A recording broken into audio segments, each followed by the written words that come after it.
Pretty much there. That is how a senior Biden administration official is describing a plan to release hostages held by Hamas. And this is all coming as Israeli forces rescue 2 hostages in a raid on a border city. Well, today, President Biden welcomes the King of Jordan as he works to get Israel's prime minister to change his military tactics in Gaza. NBC's Drew Petrimo is live on Capitol Hill with more.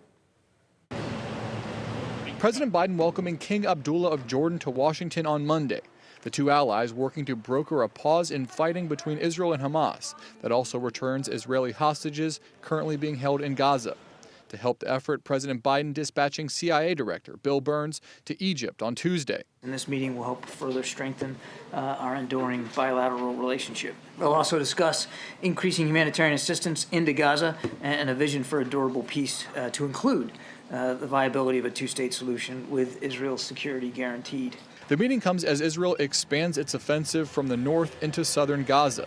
The Israeli Defense Force says it rescued 2 hostages, aged 60 and 70, who were being held in the city of Rafah.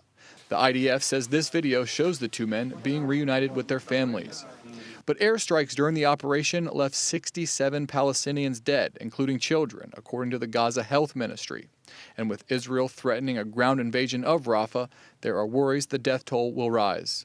More than 1.4 million Palestinians have been told to go to Rafah because it was deemed safe. Many Gazans have been displaced multiple times throughout the conflict. Where do we go with 4 people, this woman says. We don't know if we should leave or stay. The Gaza Health Ministry says over 28,000 people have been killed since the beginning of the war.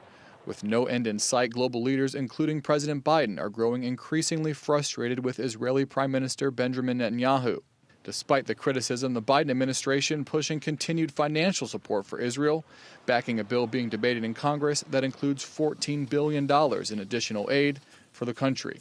The framework for the deal currently being negotiated by the U.S., Israel, Egypt, and Qatar would include a 6-week pause in fighting, the exchange of Israeli hostages for Palestinian prisoners, and a plan for humanitarian assistance to reach Gaza. Drew Petrimo, NBC News, Washington.